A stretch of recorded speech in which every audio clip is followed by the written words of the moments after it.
Essendon winning their first flag since 1965. This is Cyrus to win the game, and Essendon the premiers for 1985, winning 2 in a row. Away goes Michael Law. Oh, what play! It may have been touched on the line. No! Zaharakis has kicked a goal. The Bombers are in front of the G. To Watson, who emerges with the football. Some icing on the cake. Oh, what a finish!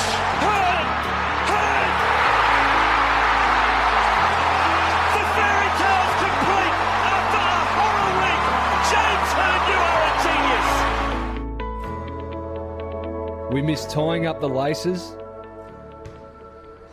We miss the smell of the fresh pill. We miss the waves of your jackets and your scarves. We miss the sound of the siren. We miss the roar in the stands. We are mighty because of you. We'll see you in the stands again when this is all through. That is the captain of the Essendon Football Club, Dyson Heppel, on missing the Bomber fans. People like you that are listening to another episode of Working Through It, live to all Essendon fans right around the country and, as we've noticed over the last few weeks, around the world as well. I'm Adam White. It's a big show coming up. Cale Hooker, the first of our current Essendon players on this program, will join us a little bit later on, and also Andrew Welsh. So they are our special guests, and I did see Hooksy getting his COVID-19 test in a car today, so we'll be able to ask him about that. But let's get to the stars of the show, and we'll start with a very busy man. He's been in a lot of meetings, and I speak of Xavier Campbell. Xavier, welcome to the program. Good afternoon, Whitey. Thanks for having me. It's good to be back again this week. Busy week? It's been a busy week, as it seems to be sort of ramping up. I mean, it's a lot of it is just building the sort of back end and scenario planning and that sort of thing for what we hope will be announcements, ideally tomorrow or Friday from the AFL. I think the AFL will be a hell of a lot busier in there at the moment as they work through the actual practicalities of the operational detail of what return to play looks like from perspective protocols and how teams, the training parameters and the rules around all of that is obviously just extremely complex, and probably a lot of us haven't truly understood the complexity of that, but it does feel like we're starting to make some progress, and there'll be some announcements in the next 24 or 48 hours. If you do have a question for Xavier, probably the best way to do it is to send us a text, 0416 90 50 52. You can give us a call as well if you like on 1300 652 927, and Essendon's Twitter handle, which is Essendon FC, and also you just do the hashtag 4x5pod, and we'll try and get some questions not only to Xavier Campbell but also to James Heard and to Joe Watson, because we are live right around the country, as I mentioned. James Heard, welcome to the program, and how's your week been? We haven't got. We had Hurdy there before. We'll get James back, but while we're waiting to get James back, we can see him. We can't hear him, but we know that Joe Watson's there. Joe, welcome.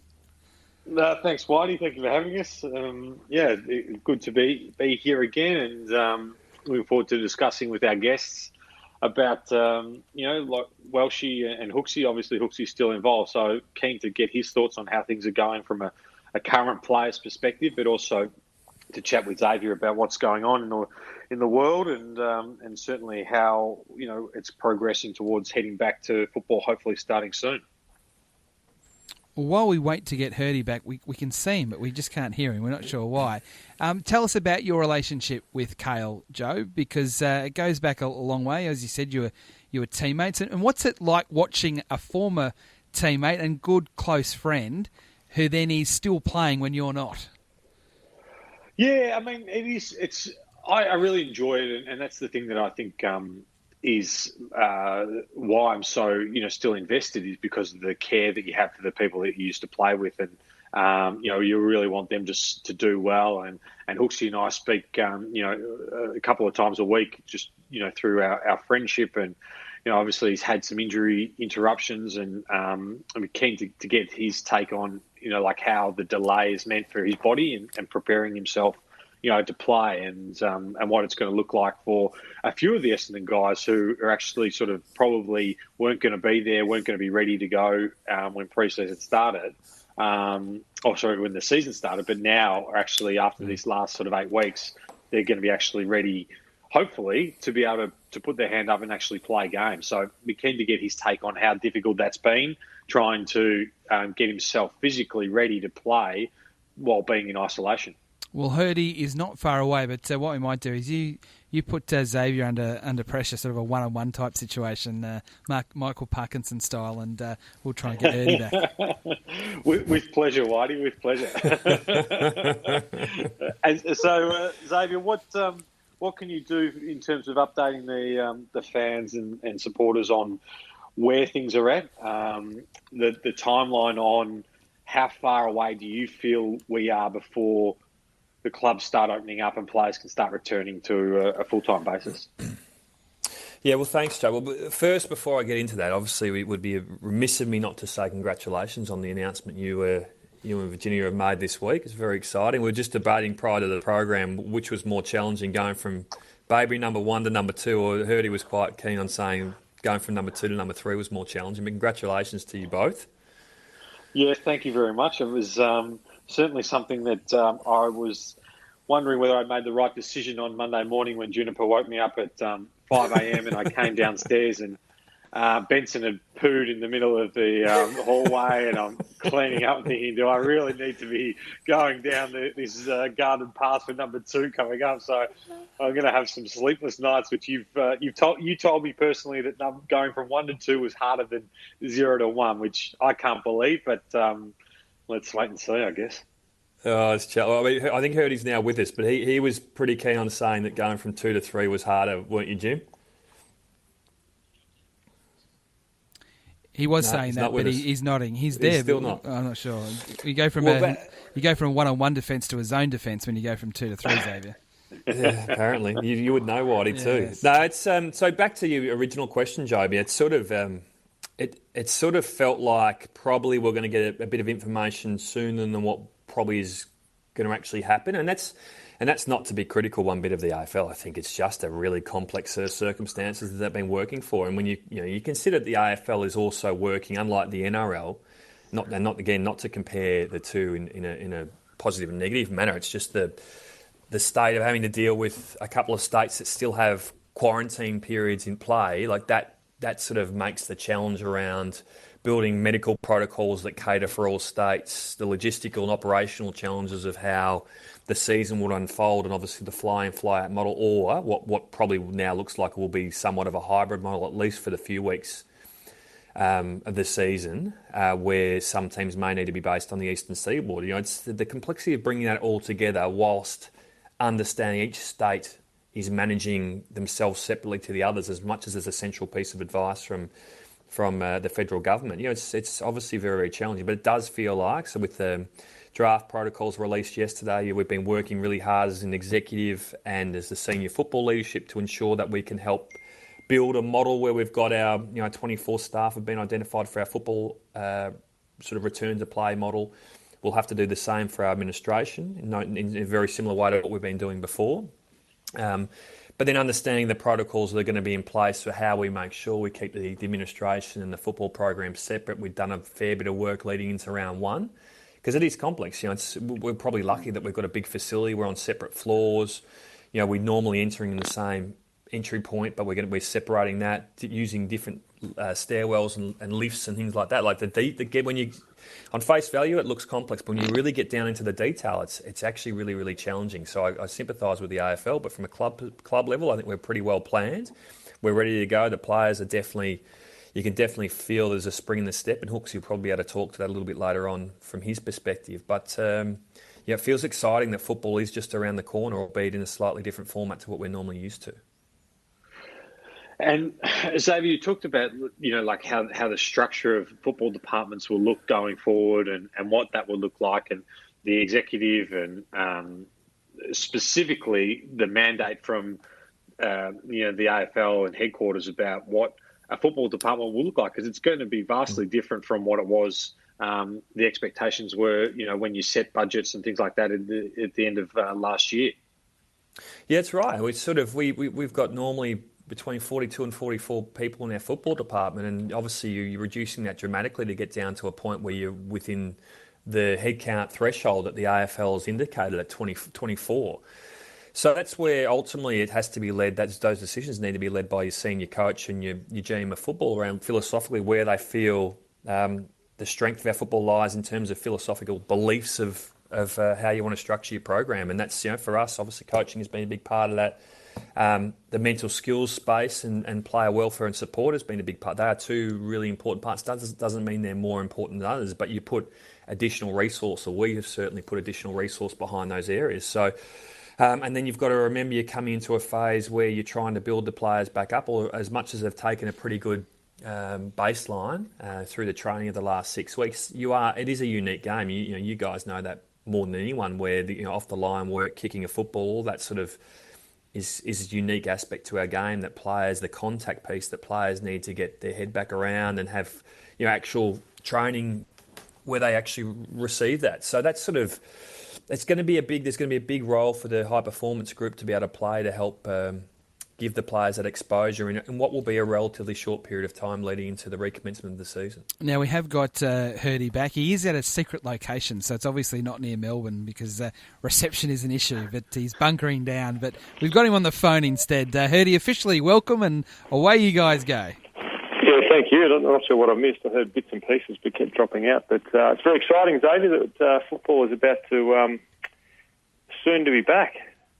Yeah, it is. We're just talking about sort of as much as there's still a little bit more to work through, and even then, with respect to the AFL, hopefully there's an announcement tomorrow about what return to training might look like, whether we get a return to play date. I'm not entirely sure, and it's something we're just going to have to wait and sort of see. It's not because the AFL probably don't want to make those announcements. It's just because they're trying to bring all of the states with them and all the differing stakeholders that will be so important to the game resuming. So it's a big step, but it's coming along, and it's something to look forward to. Has the club had a chance to have a look at supporters aren't able to go to the games, and they're always obviously on TV and catching up, how to set up a social network that is a virtual audience? You got it on TV, obviously, but looking at ways that fans can engage with the people they normally sit next to, or virtually sort of have that social outlet that football brings, as well as just watching the game of football. Yeah, I think the club, there's clearly the big focus in the last 6 weeks has been the digital platforms and how you keep people. And that's an example of that is this podcast. We developed this podcast on the back of trying to keep people connected to our football club in what's a really unique period. So our digital team have worked really hard in working through that now. Now we're hoping there's a few different initiatives we're hoping to work on for round 2, obviously, when the season recommences. It's going to be challenging. I think it's obvious that, particularly for the first half of this recommencement, it's unlikely we're going to have crowds, and it will depend a whole lot on how society continues to build and manage the virus, and how well, how comfortable government feels about all of that as to whether we'll get crowds at a later point. I'd love to think that for the last 4 to 6 to 8 weeks of the season, you'd love to think your members and your fans can get access to our games, but we're just going to have to wait and see. But we have to work overtime to continue to try and build that connection with our members, because it's a season unlike any other, obviously.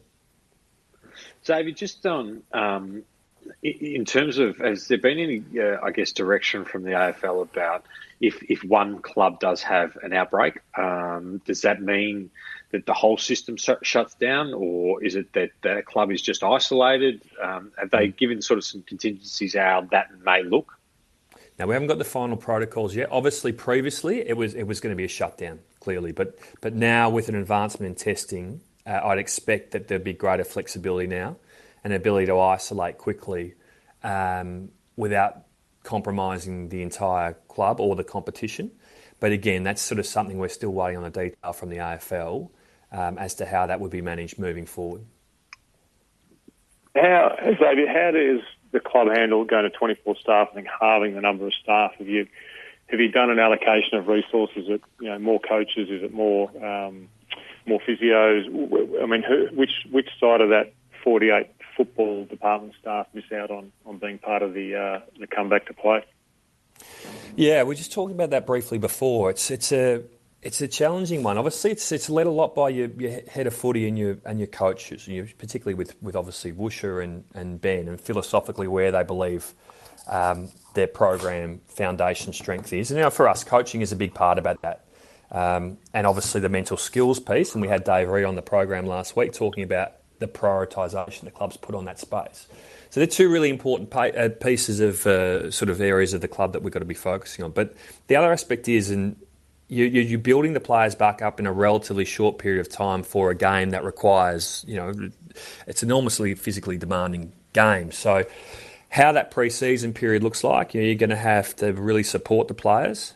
And Sean Murphy, we had on a few weeks back, he's got a tremendous role to play in doing all of that. But there's also an important piece around the multitasking, Hurdy, that you're going to see that, and this is probably going to be a theme that football clubs are going to see moving forward beyond this season, with a significant reduction in the football department soft cap, that where people were quite functional in a specific role, they're going to have to play multiple roles in a football program moving forward if you want to maintain a similar level of service and standard as to what you've had in the past. And that's, there will be greater emphasis will naturally be put on people that to be able to do that, which I think is understandable.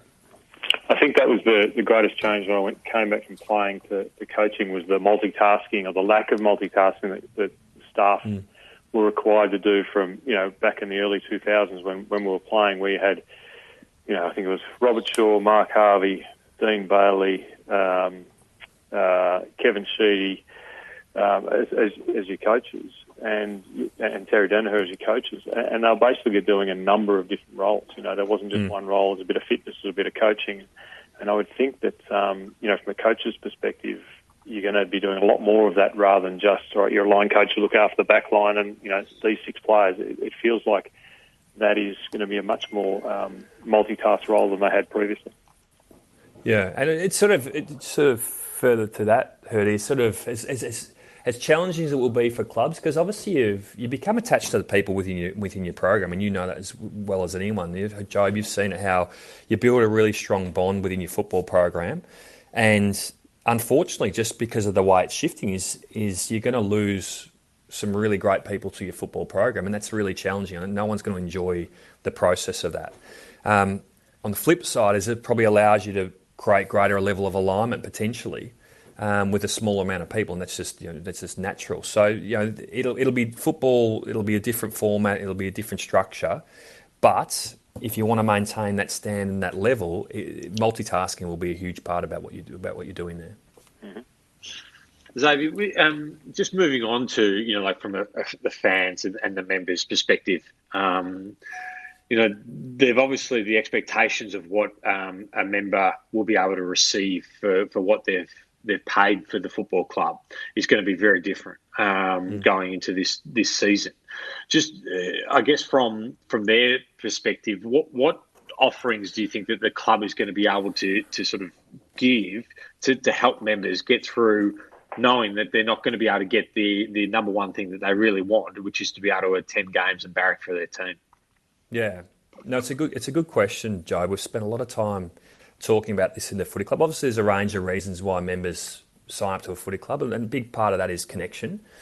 But for this year, in terms of home matches and games where members can access, it's going to be limited, regardless. Even the best case outcome is still going to be very limited. It might be the last month or 2 months of the season. So we've worked on developing a range of flexible options for our members to choose from with respect to their membership this year. And that will include, and clearly, it's a hard one to talk, because obviously, we want our members to maintain their support of the footy club this year, and realistically, we need them to, because financially, our football club, it becomes a really significant challenge if we don't have that. And I'm talking, bluntly, we're not privately owned; we're essentially owned by our members, and it becomes really challenging if we don't have that support. So we've worked on ways that, for those members that do maintain their membership in 2010, we can provide complimentary upgrades for the 2021 season, or a sign Guernsey, those sorts of things. And again, we're still just working through what that looks like this week, with a hopefully being in a position to announce it next week. I mean, the other opportunities that might exist is to be able to convert your membership to a tax-deductible donation, which is that would be a really attractive benefit, obviously, for a lot of people. But equally, for those that don't feel they want to position it that way, or for those that might be financially challenged, the option to look at a credit for their membership this year, or a refund. That's something that we've worked really hard with a lot of members over the last 6 weeks, who, particularly those members who are in real financial hardship. And we'll talk a bit about launching a campaign to help support members in financial hardship, Back a Bomber, which we'll talk about shortly. But those options all exist. So maintain your membership this year, seek a credit or a refund, obviously. And we'll talk more over the next sort of week around what that looks like.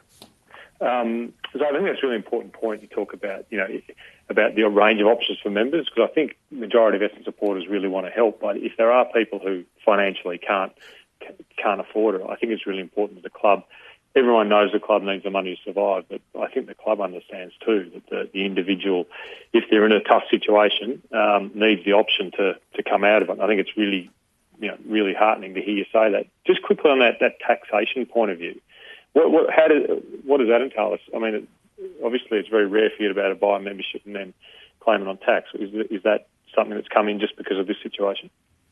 Yeah, so obviously we work closely with the Australian Sports Foundation. And for a lot of our members who will have contributed, and other support through the club contributed toward our facility expansion, I think we had our flight plan, there's an opportunity, any donation you provide through there becomes 100% tax deductible.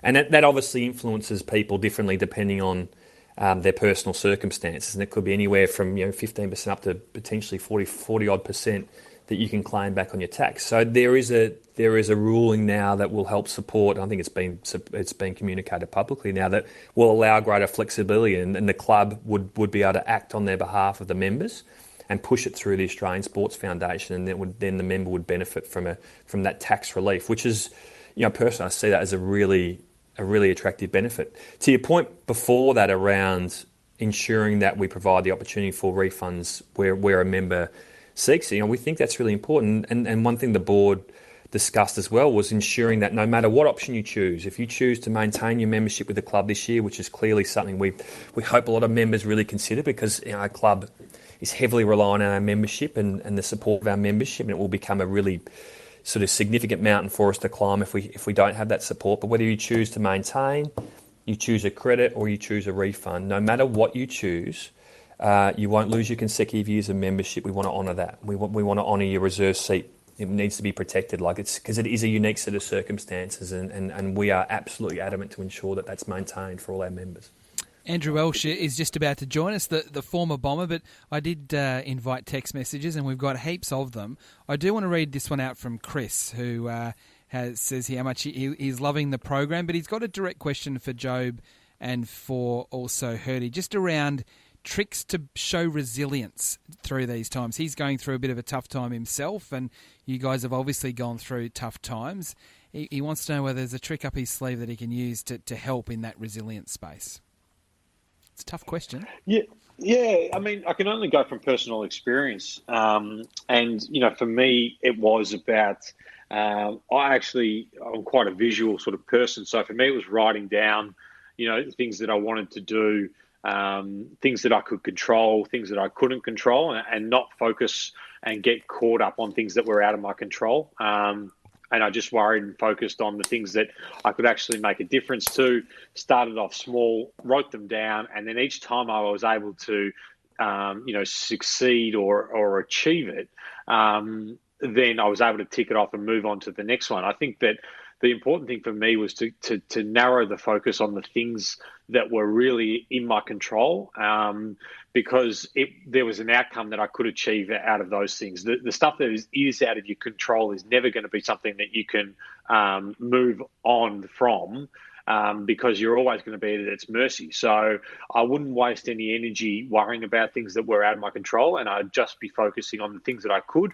And that was actually really beneficial for self-esteem and how I felt about myself, and how I then dealt through the situations, was because I was actually feeling like I had some sort of control of my life and my decisions, and I was able to actually progress through them. So they were the things that I sort of focused on in times of when you feel like you're at the mercy of other things, and there's not a lot you can do about it. Hurdy?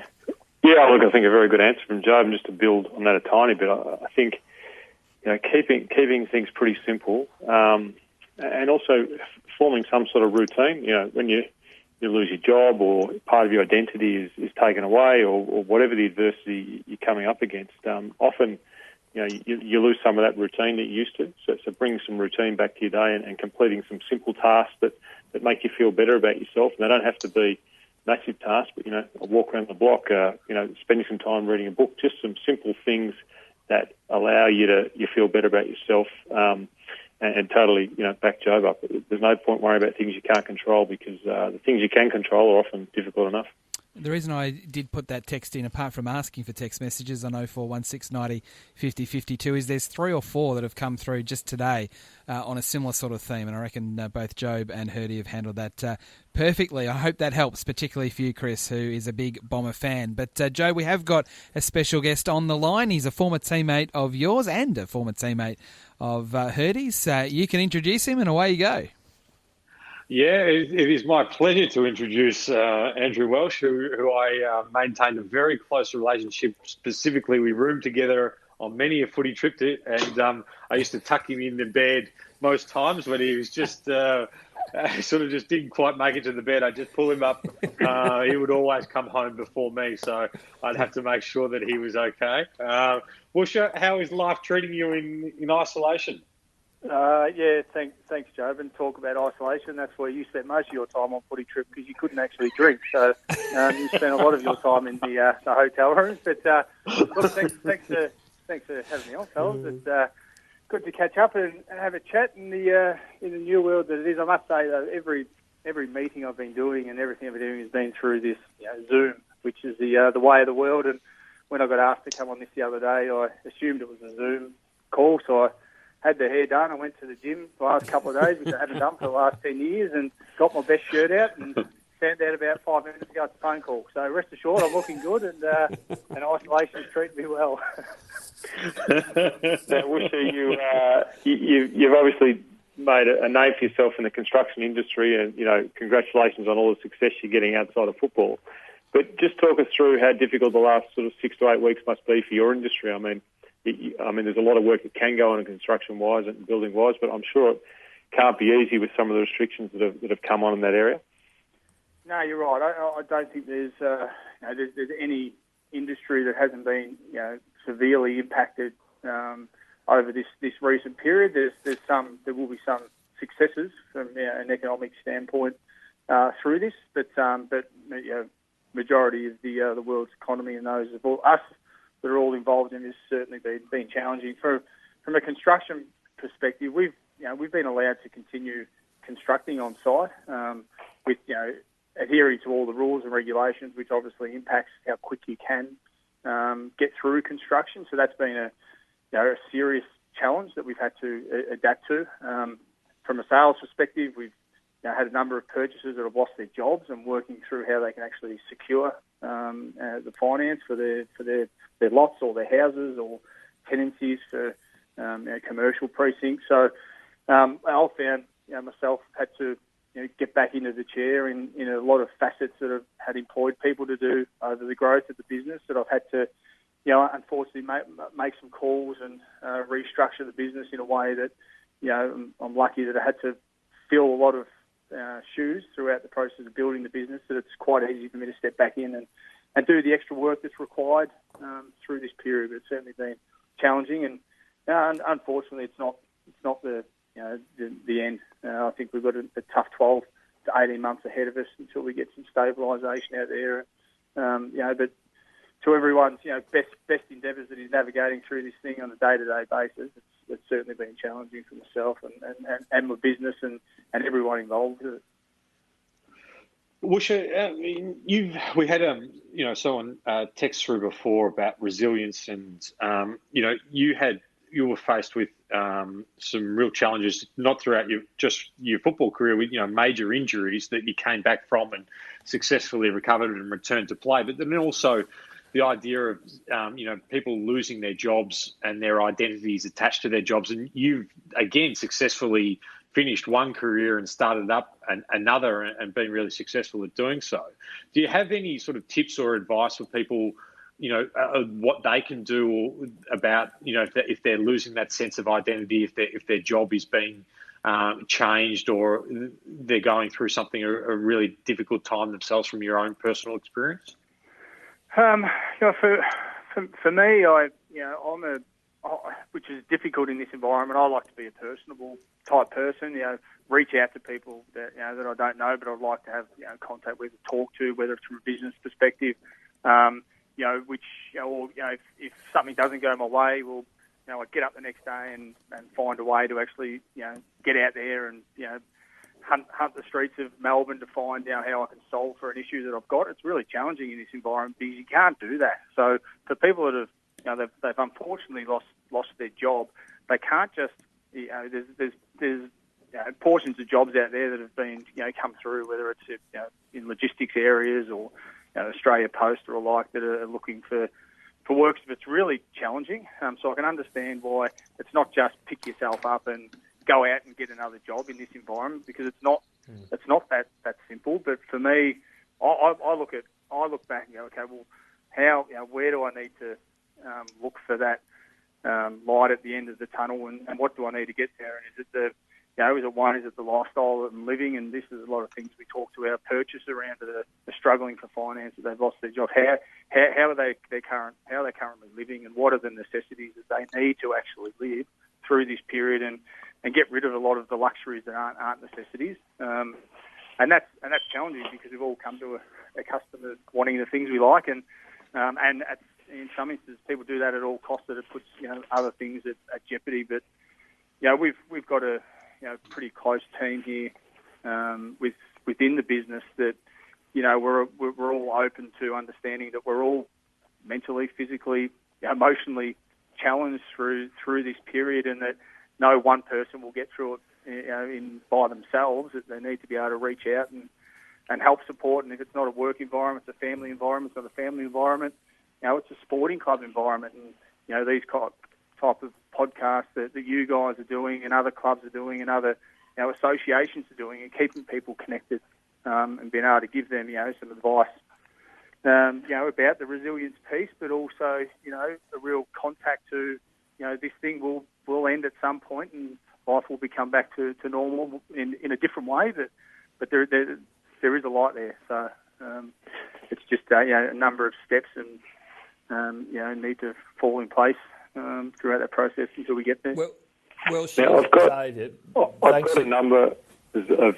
Sorry, can I just jump in there? Okay. So I've got a number of stories that I could tell about Woosha, and I'm sure he's holding his breath before I start talking. But the one story that I want to talk about and ask you a question about what the Essendon Football Club means to you, Woosha, is before the 2011 elimination final against Carlton. I think Woosha had been out for a couple of weeks with a hamstring injury, and we were debating as a coaching group.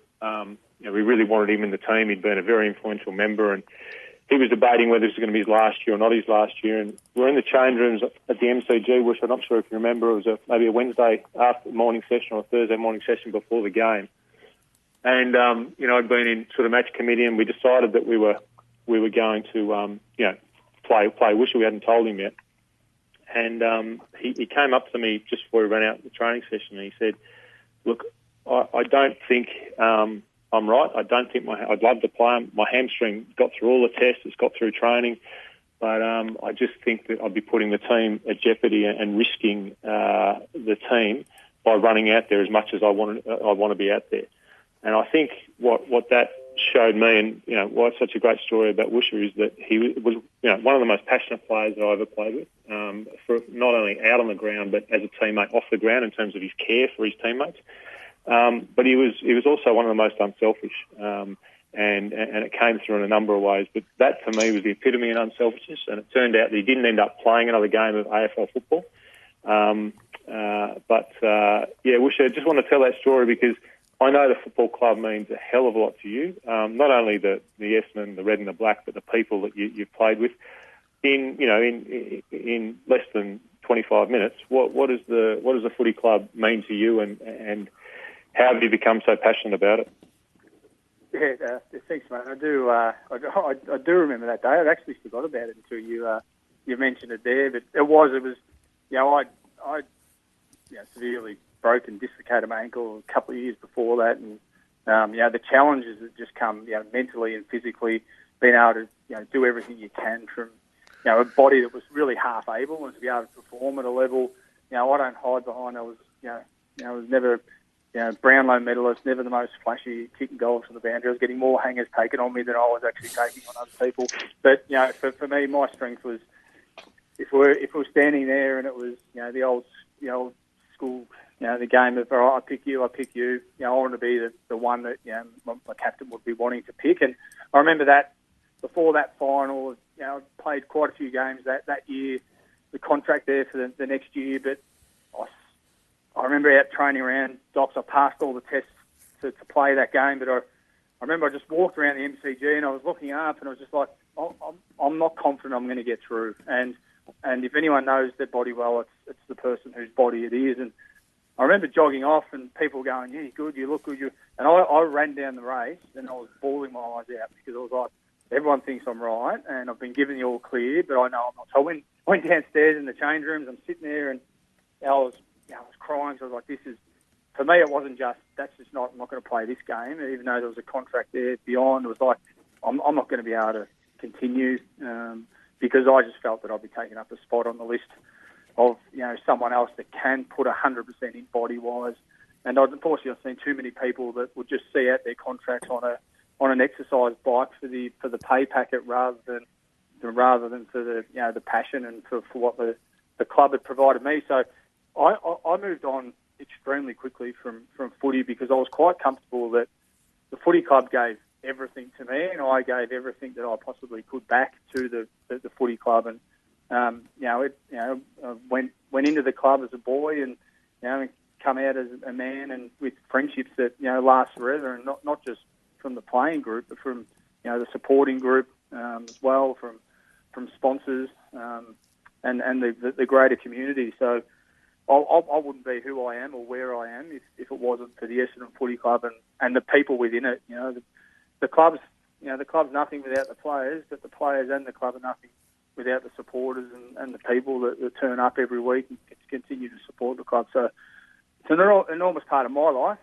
Although I don't get to footy that much, recent times, just with work and family, growing, I still feel, that any time I need to go back to get that, self, belonging of a place, that the doors are always welcome to the past players, which is a great thing. The club's, really been pushing, as I've seen in the last few years in particular, a real, increase in making sure that those past players do feel welcome, because it is, regardless of how you finished up, it is a big part of every player's life that goes through that place. And 99% of the players that walk into that place walk out a better person.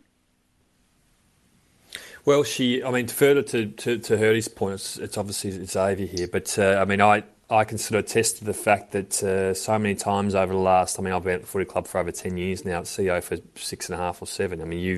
You've reached out many a time to sort of offer support where you can, or mentoring for younger players, or a whole range of different initiatives. Some that I could talk about, some that I probably can't, because it's sort of, you'd be embarrassed if I raised it publicly, because it's sort of, you did it from the good of your heart. But like we were speaking before about the club as a community, as a family, and that's obviously, incredibly important. You want to keep your family together as much as you can during a really challenging period. And, for us, a big part of that is trying to keep our membership connected to our football club this year. We were speaking before about, members being able to impact the club positively this year by maintaining their membership, but also the clear understanding that some members will be struggling. And when you reached out to me a couple of weeks ago about how you could help support the footy club, I sort of said to you, and we're thinking about a couple of different initiatives that we might be able to develop. But one initiative we've been looking at is the Back a Bomber, and that's very much geared to those members that are in really significant financial hardship. And we saw the great story of Hurls a couple of weeks back, helping a member who was really struggling and lost their job and had other financial pressures. And that's something that you, when we sort of pitched it to you and to others, it seemed to resonate with you, obviously. Yeah, look, it's an environment at the moment that everyone needs an arm thrown around them somehow, whether it's financial support or it's an ear to talk to, or or anything, any type of interaction. Is something that everyone needs. And I saw, what Mick done, who's, one of the, Mick Early, one of the gems of the world in, with his empathy and he's helped support a family through, which is, with their membership, which is really, challenging. It was something that it resonated with me to think, well, I can provide. I look at the members that have, cheered me and booed me, but they are part of what the great club is, and if there was some support there that I can help provide, in a small way to help the club, but help those people continue to feel like they are, part of the membership and contributing through this tough time, then, it was something that I wanted to do, and it wasn't to recognition, or it's just, it's just the environment and the place that wherever I can, however I can, within means, help out the footy club and those that do support it.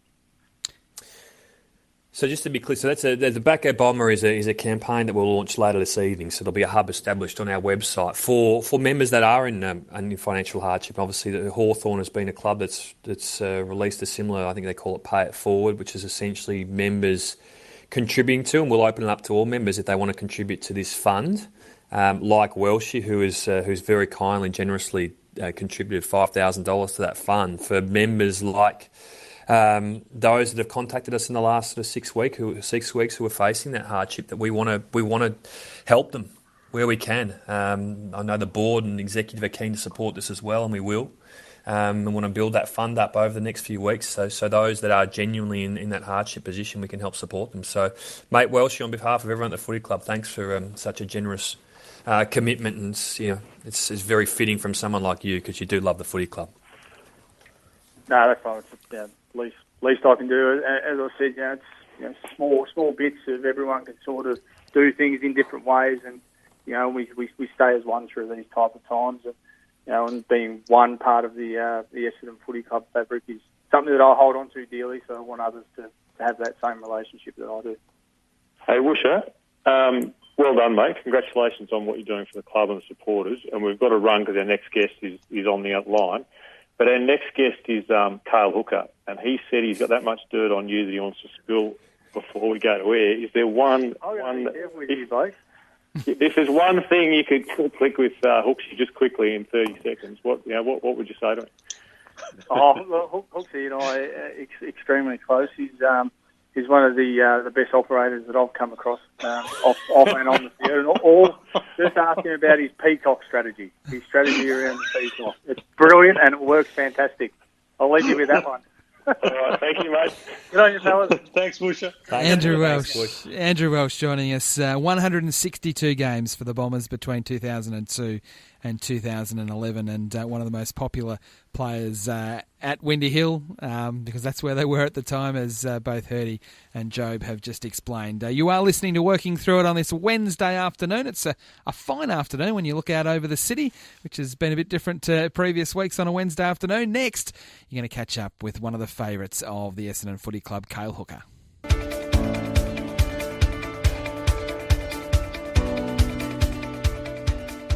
I don't think content would be the right word.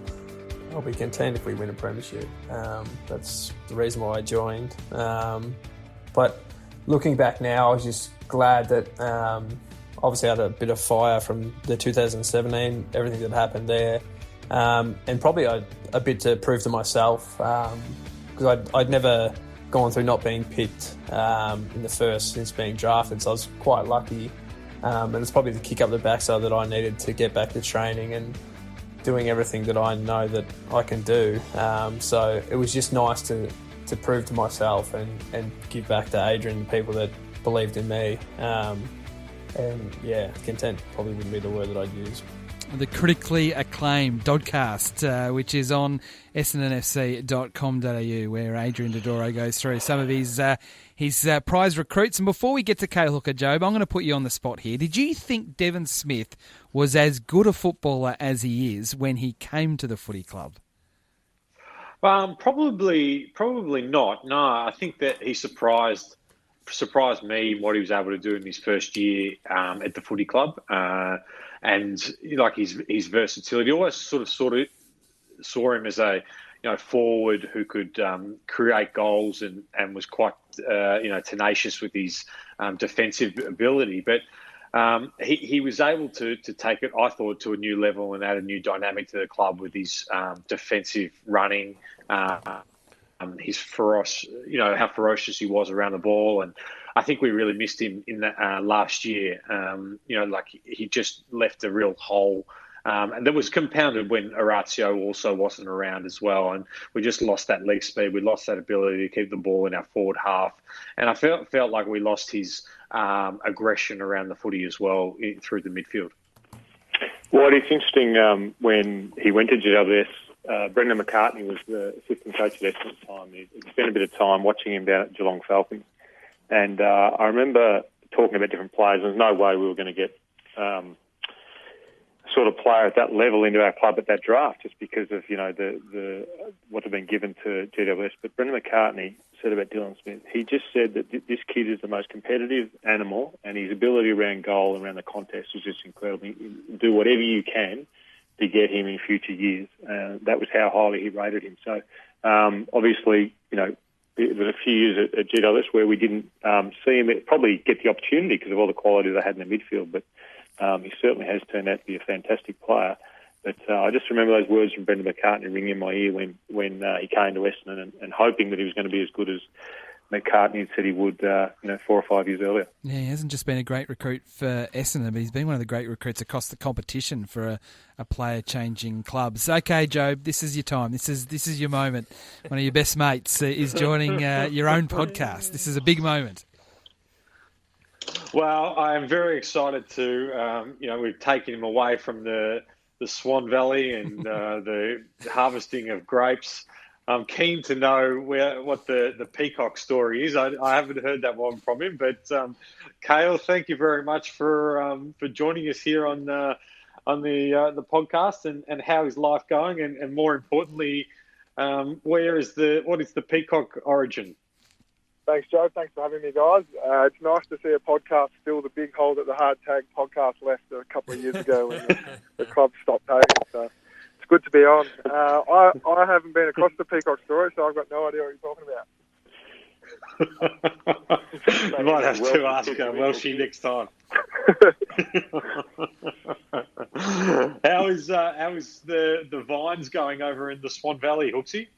Yeah, it's been great. Obviously, it was a difficult time with what went on with footy getting called off and what was going on in the world. So I made the call to shoot over to WA and have a bit of family time, and I thought it was the best place to isolate and be part of making sure I'm not spreading it and social distancing like everyone else. So I stayed out at the accommodation, which was empty at the time, at the Hooker Winery. And then I was helping Dad out in the vineyard and doing my training as well on the side. So I was there for about 5 weeks, and I made the best of a bad situation and had a good amount of family time, and also learned a few tricks around the vineyard. Hooksy, it's Hurdy, mate. How are you? Good, mate. How are you? Good, thank you. I wanted to take you back to 2011. I think it was, or 2010 pre-season was my sort of first year as coach, and we didn't know each other that well, and I certainly didn't know the heart and the passion you had as a player, only just seeing you out on the field. We played you down back a bit, and then you had a lot of hamstring injuries. Then we tried to play you forward, and it was sort of a bit of a nothing year for you, 2011. But between 2011 and and where you got to as a player, where you are now, and that sort of interceding years, I know you did a lot of work away from the club. Can you take people through how hard you worked on your running style and on your hamstrings and your body to become the backing you did that in the end beat anyone that came down your way? Yep, I did have a frustrating year in 2011. I was trying my best to get as fit as I could and become the player I wanted to become, but I kept having the hammy injuries, like you said, and it can be pretty hard to play footy at the best of your ability when you're worried in the back of your mind if you're going to twing a hammy, or if you lose that continuity, even as far as developing as a player and building bonds on the field as teammates. So that off-season, I employed my own running coach and worked my ass off, like you have to do every off-season, and came back fit and got a bit of momentum. And then we had such a great team of older players and coaching staff that I was then able to learn all the things off yourself and Job. And Sean Wellman had a big influence on me, teaching me some of the craft down back, and to be able to play along Dustin Fletcher and some of the experience had at Essendon. I was able to learn heaps and sort of just I learned the Essendon culture and learned about the Essendon passion, which grew on me over the years of being an Essendon player. And just in this time where, things are tough and people are doubting themselves and doubting, your self-worth, there must have been a time, when, I think there's a day I was watching you play in the reserves and you literally couldn't run. Like you literally couldn't run. There was, the 10-year-old guy bring the water out was running quicker than you across the ground. There must have been a time that you doubted yourself, because from where you were there to where you got to, not in the primary career, but where you've got to as a player, is really just extraordinary. The physical side of things is one thing, but how did you handle the mental demons that came into your head? Well, lucky that I didn't see myself like you did. That would have been a bit of a concern, but I sort of knew I needed to work hard and had good development coaches and just worked my ass off really and kept working on my game and chipping away at it. And then you have a few breakthrough moments here and there physically and also with the way I was playing. And you build confidence as you have more and more games. And I remember having conversations with you about consistency, and you don't want to just play one good game. And Neil Craig and Brendan McCartney used to ride me pretty hard about that you've got to be able to back it up at a high level over and over, and that's what the good players do. They're consistently at a high level, not just good games here and there. Hurdy, I think I can remember specifically what the change was.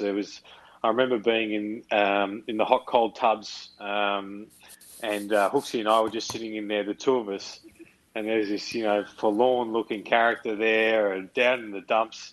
And I said to myself, well, you know what I'll do? I'm going to brighten this kid's day. And I said, Cale, I'm looking for a partner in the footy trip, and you can room with me, my friend. And you should have seen the shoulders went back. There's a smile from ear to ear, and it completely turned his career and his behaviour around. I think that was maybe the instigator from where things spawned from.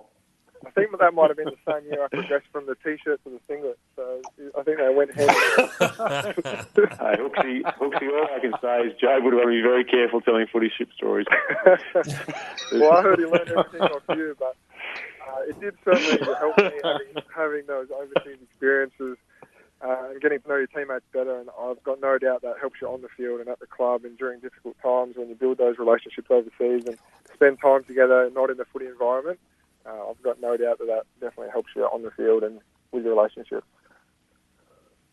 Hooks, in regards to on the field, I know you weren't out there for round one, but what was sort of the feedback from the guys who played about having an empty stadium and we talked last week about Xavier talked about the emotion that you had after watching the round two game and all the fans marching into the ground and what you saw and the passion that you saw and how that was one of the real instigators for you wanting to stay at the footy club. I mean, what do you think it will be like, not being able to play in front of fans when footy returns?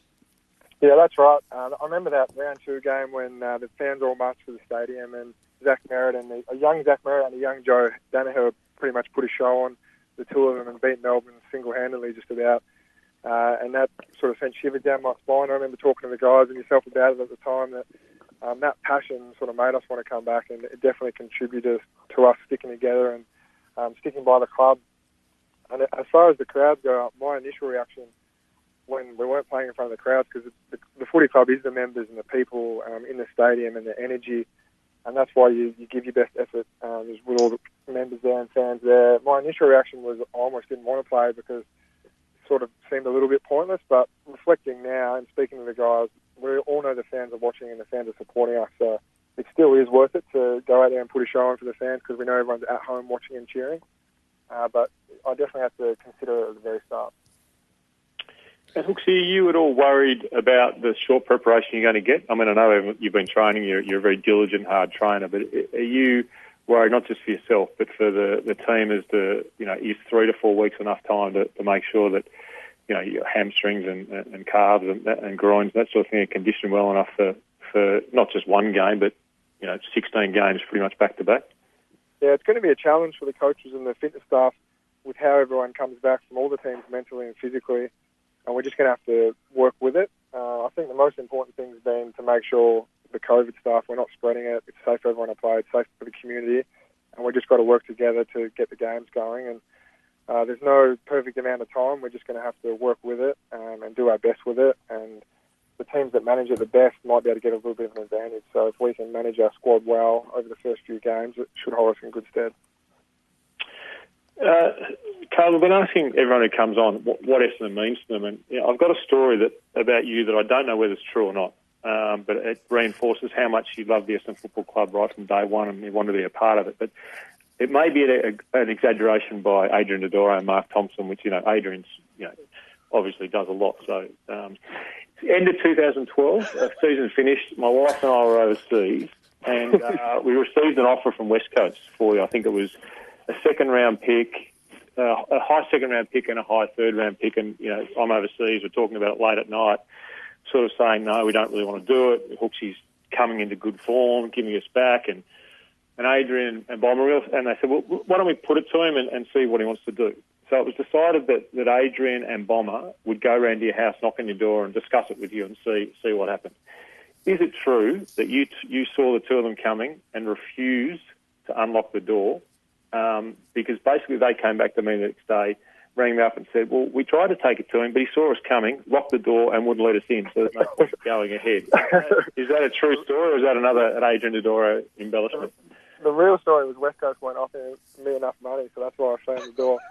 But no, in all seriousness, that was 2011. I think it was the year you're talking about, and I'd had a lot of hammy injuries, and I was already training my ass off, and I could see from the club's point of view, the West Coast offer was actually a pretty good offer, a couple of second-round picks for how I was going at the time, and it probably only added motivation to me and put a bit more of a chip on my shoulder that I wanted to prove to everyone that I was worth more than that.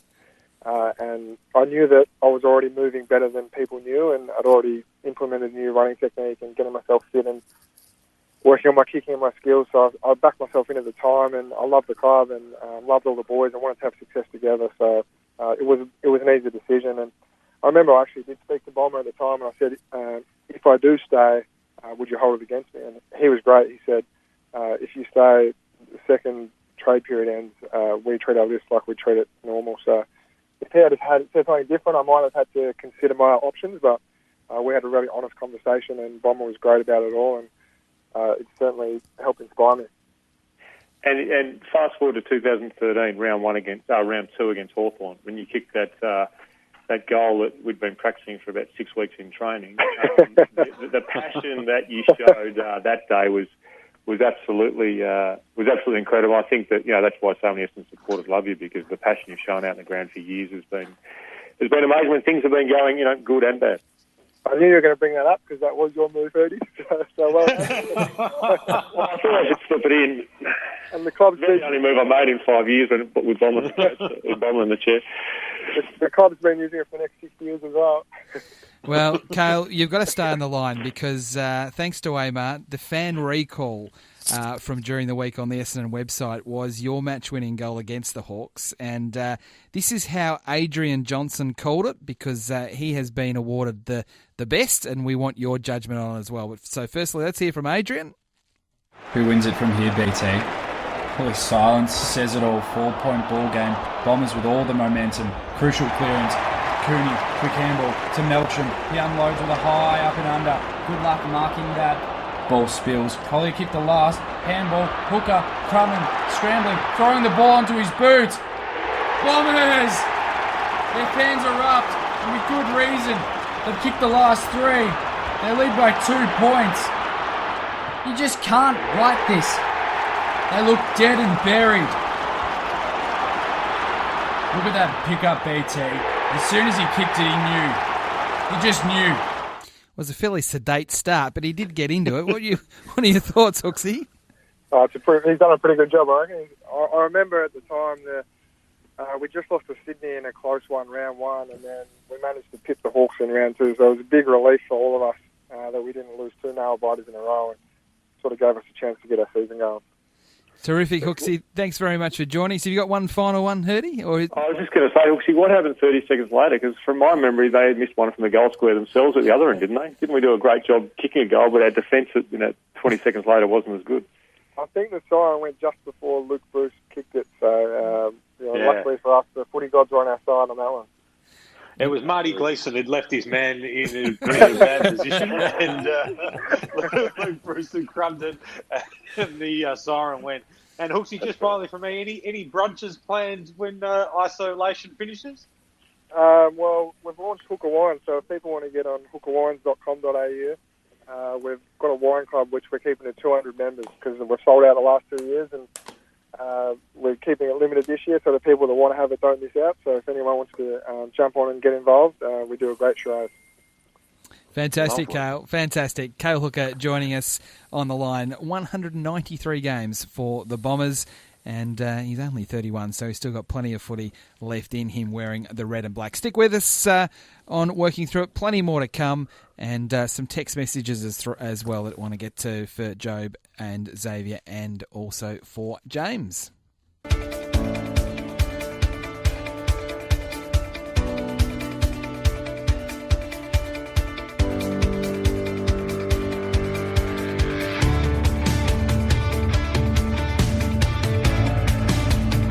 Quarter of the 1984 VFL Grand Final at the MCG as umpire Glenn James comes in to bounce the ball. Hawthorn leading 68-45, only 23 points, anybody's match. Byrne and Madden knocked down by the Essendon player, picked up by Williams. Essendon swing into attack, they want a goal quickly. In front is O'Hara, and this is their goal. Baker puts it through. Eagle, centre wing. Essendon have decided, okay, we go for broke, and that's just what they're doing. Up towards full forward again. Oh, Bradbury, here's the goal. It's only a few points in it. Oh, those two goals came up in 2 minutes. Can the Bombers go on with it? Byrne tries to come into the pack. It's Williams sending the Bombers back into attack. Up it goes there. Baker taps the ball on. Oh, beautiful play. Goes for a goal. And I think they've hit the front. Yes, they're in front. A point in front. That's 4 goals for Baker. Merritt got into the back of McCarthy. Recovers well. Goes for a hand pass to the blonde-headed Harvey. A kick up there towards the full forward position. Van der Haar knocked on. Here's a go now for Weston. He's put it through for a goal. What a match winner this guy's been at centre half forward. This premiership is Sheedy's premiership with these tremendous moves he's made, Bob. Tapped on by Merritt. They're full of running. There's Weston again with a hand pass. Coming over to Watson. This could be another goal. It is. Oh, they're killing it. Into this quarter by just on 35 minutes. There's the siren. Essendon winning their first flag since 1965, and the final scores Essendon 14-21, 105 to 12-9, 81. How's the crowd listening to that in the background? That was Essendon winning the 1984 VFL Grand Final. They trailed the Bombers at 10-8-58 to 5-15-45 until they came home like a train. So that is this week's Cole's Mighty Moment. Really is Cole's Mighty Moments with so many highlights in that last quarter. I know, Herdy, you've referenced that as your favourite moment as an Essendon fan through the years, and it resonates with a lot of people. Yeah, look, I think Joe might have been a little bit too young. You were probably were you alive, Joe? No. It was just a twinkle in an eye. Yeah, but for me that has a lot of fond memories, family-wise and footy-wise, and yeah, that was a wonderful day, and I'm sure a lot of Essendon supporters find that the best day. 19 years. A lot of us at that time had never seen Essendon success, so it was wonderful to see.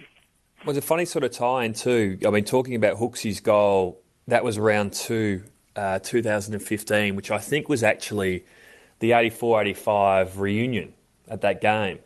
And we spent the night after that game over at the Hilton with all the 84-85 players. And it was, from my perspective, being an Essendon supporter my entire life, and one of my first memories as an Essendon supporter, to then have that win in 2015 and then that night with those guys, which put everyone in great spirits, was a great memory that I will always have as well. Now, that Cole's Mighty Moment is part of so many things that are available on the Essendon website. So the Don's digital team do a great job, to be honest. There's so many different things that are there. And whether it be the mighty moment we talked before about Hooksy's goal. I know you can go on there at the moment on essendonfc.com.au and call Jake Stringer's goal against Gold Coast last year. Gee, didn't need that goal late in the game. So there's plenty to do there on our website. Now, before we go back to you guys, I know there's plenty of things you want to sort of wrap the show up on, but I did promise, so I'm going to deliver a few questions here for you guys. These are all questions unseen. But we'll get through about 3 or 4 of them because there have been plenty of them. So this is just a select few. Some are easier than others. Xavier, question for you. Do you know who you are going to be playing in round 2 yet? No, we don't. We expect that to sort of come out from the AFL, well, perhaps by the end of the week or potentially early next week. I think the first communication we're going to get is what the return to training looks like and when, and the protocols around that, in an official sense. But whether we get the fixture or at least the first sort of 2 to 4 rounds of the resume fixture, I'm not entirely sure. We might have to wait until early next week. Okay, so that one, I've got another one for you here. What's the latest on Connor McKenna? Because we talked about the Irish guys last week. There may be a fly in the ointment based on what's happened between now and then. Can you fill us in a little bit with what you know? Yeah, it's sort of, I expect Connor, I think we expect Connor, as well as a range of other Irish players who have the right visa, to be on a plane. I think it's tomorrow night, so Connor will be back later this week, and then he will, like the other Irish players, going to have to enter 2 weeks of quarantine. A bit more difficult with our other Irish boys, and we're just working through that because of their visa status right now and working closely with the AFL and Department of Foreign Affairs around what that looks like, but Connor will be back very shortly. Okay, and one more one for you before one for the other guys. Rick from Essendon, just around training, because they can't, members can't go to games this year, is there a chance that training might be an opportunity to see fans?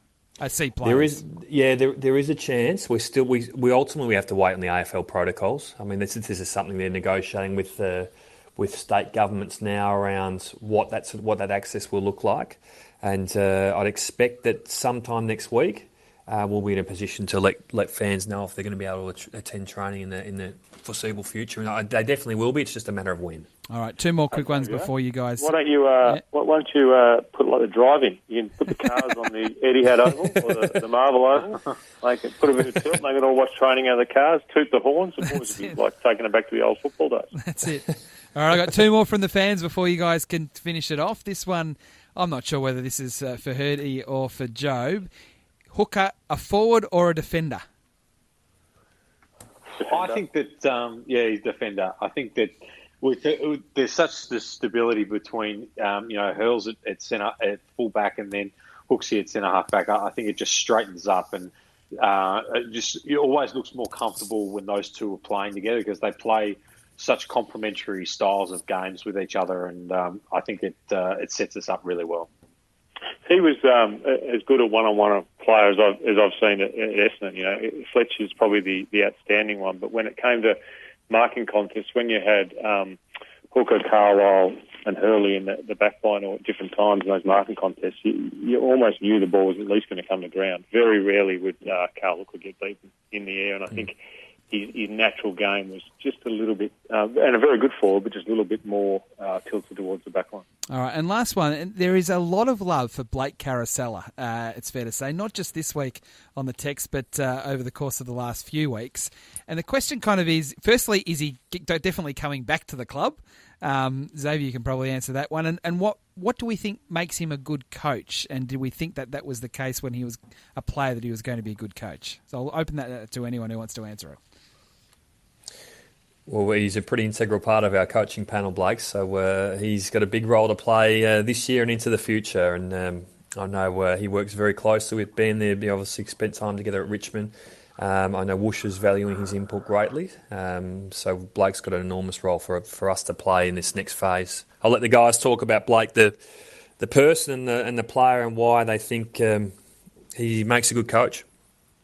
Yeah, I suppose I haven't coached with him, so I can't exactly talk about him as a coach. But I suppose when people talk about Blake, they talk about him, his ability to analyse the game statistically and both see it with his eye and particularly around that midfield area, and does a fantastic job. And I think statistically, talking to Brendan McCartney again a long time ago, that Blake had a very good eye for what the statistics meant and being able to crunch those numbers, and then with his experience, be able to put that into play.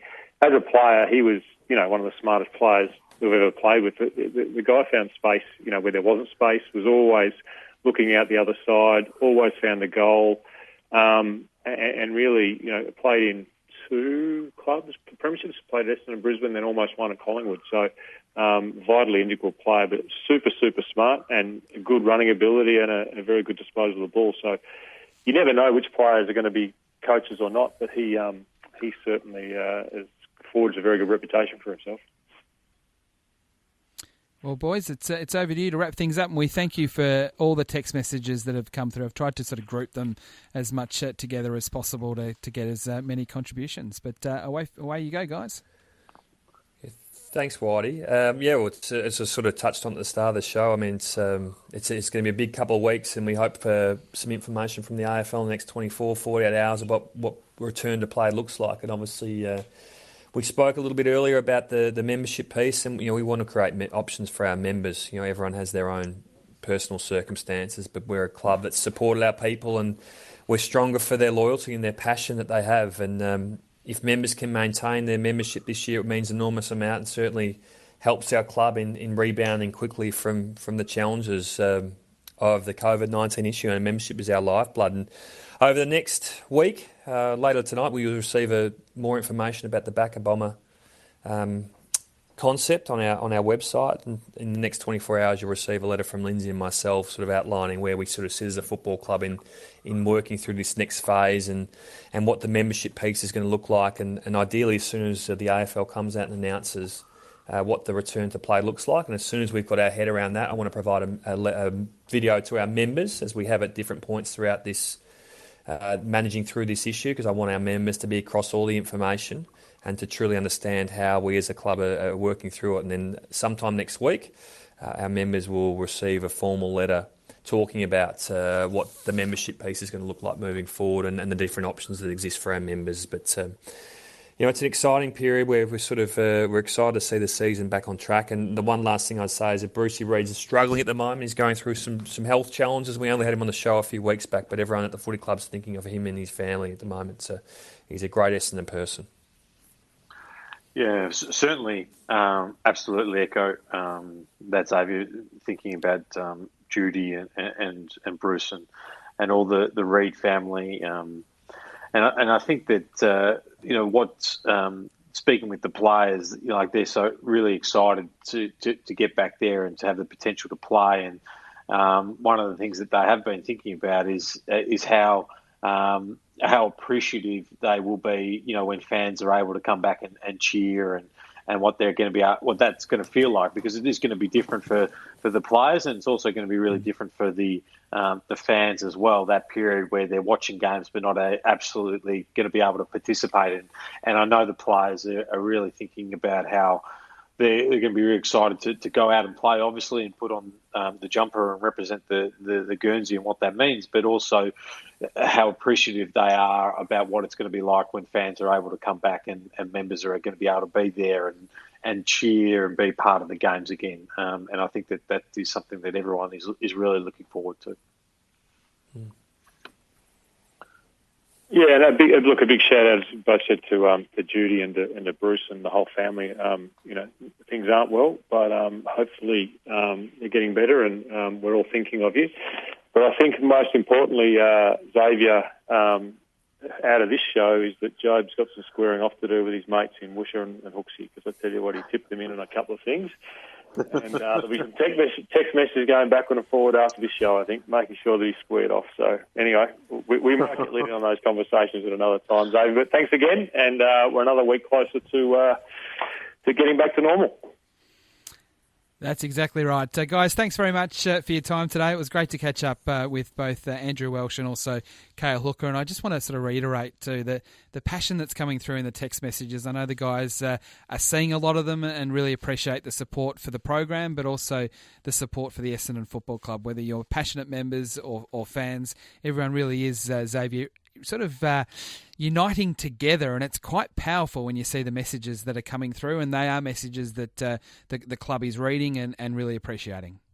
Yeah, I mean, we're all in it together, Whitey. The members, the fans, the players, the staff. It's it's our footy club. It's everyone's footy club, and it's a challenging period to get through, but we'll get through it only because of that support, and we'll be back on field soon enough, and we'll be back together soon enough. Well, hopefully, when we're talking next week, the guys are back at the club and they're training and getting ready for the resumption of the season. Thanks everyone for listening. We'll do it all again next week. Enjoy tonight and enjoy the rest of the week.